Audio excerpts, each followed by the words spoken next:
Hi first grade, welcome back to Art with Miss Buchelt. Today we're going to get to add color to our Echo Spring Flowers. Now remember we learned that that echo is something that repeats over and over. Oftentimes when you hear an echo in a cave, you would yell something and you would hear it repeat back to you. Sometimes it repeats several times.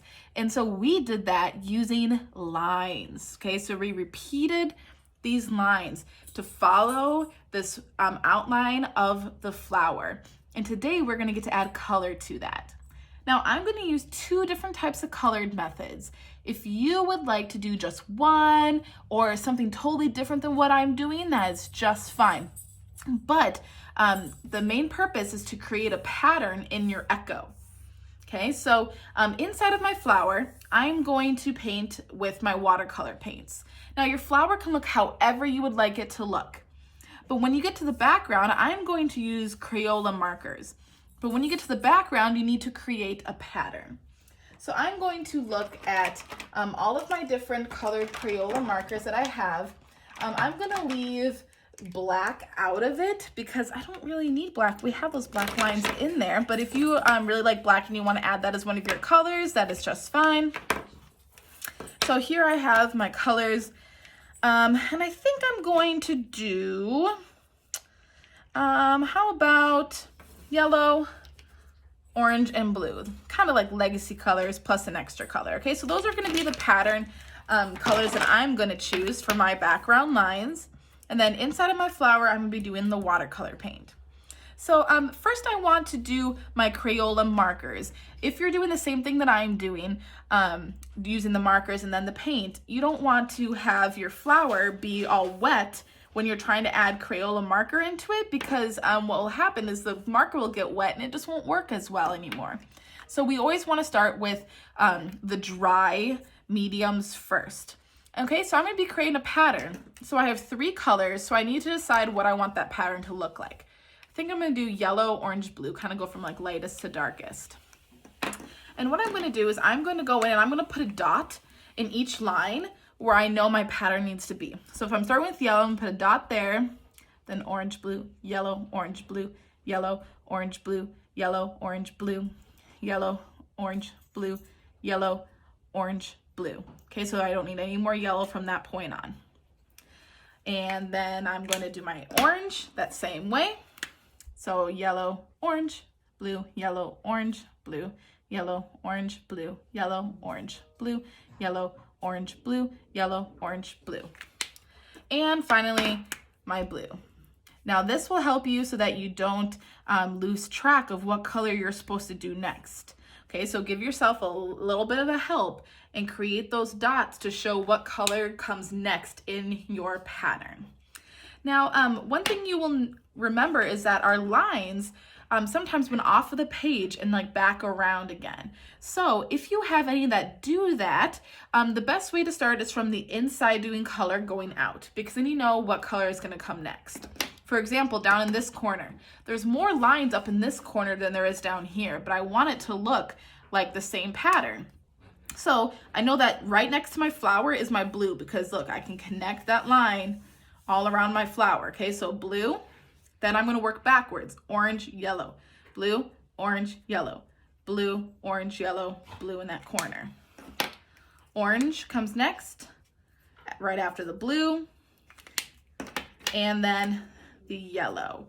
Okay, make sure and help yourself out by doing these dots. If you're not sure what comes next, do several dots all over the page so that you know to follow along in the correct pattern. All right, start from the inside and work your way out. So I'm going to go ahead and start adding my marker into my echo lines.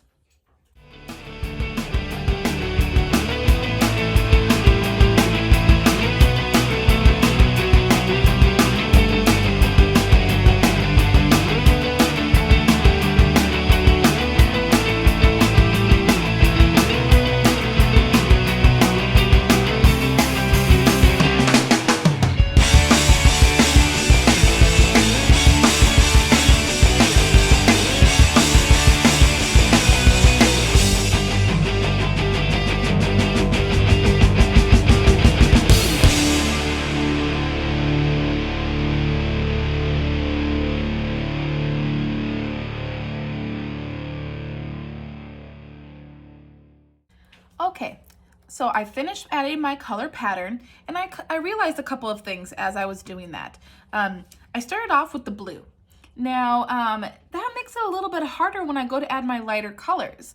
And why that is harder is because if I were to do all of my dark colors first, like all of my blues, and let's say I went over the lines a little bit into like the yellow spot, if I were to go over with my lighter color over the dark color, like yellow over blue, it's going to turn green and you'll see the green.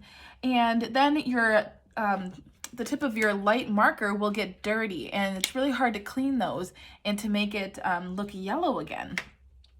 Whereas if I were to start with the yellow or the lightest color and then work my way to the darkest one, the darker colors are the most powerful. So if it goes over the lighter color, you don't see the color change. It just covers it up completely. So start with your lighter colors. So like I did yellow and then orange and then blue. Okay, you'll see I moved halfway through. I started with my blue, but start with your lighter colors.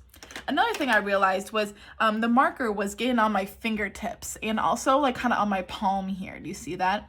And it was making these fingerprints all over my paper that I was not a fan of. I was like, no way. And so I grabbed this paper towel and I put it down wherever my hand was going to be. And you'll notice that I turned my paper a lot. So my coloring hand was on my table. But if turning the paper is too hard for you, you can just put a paper towel under that hand and a paper towel under those fingers as you're coloring, okay, or whatever works for you. So I finished my background. Now I'm ready to add my watercolor into my flower. The reason I chose to do two different types of coloring techniques is because I just wanted it to look a little bit different. My flower is not the same as my echo, right? So I want my echo lines to be different looking in texture than my flower. I want them to be two separate things. So that's why I'm using two different types of coloring tools. All right, so I'm going to go ahead and add color to my flower.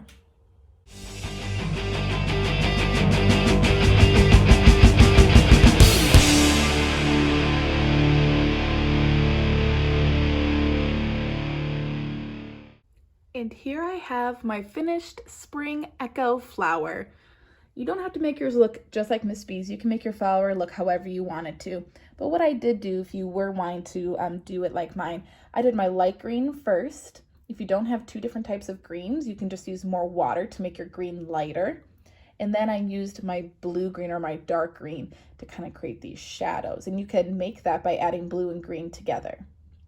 And then inside my flower, I just did a yellow center, and I like white daisies, but I wanted there to be a little bit of color. So I took this pink color that I had in my watercolor tray, and I just did 3 lines. I did a long line, then 2 short lines to kind of look like there was a little bit of color coming into those petals. I hope you guys had fun getting to create your spring echo flowers.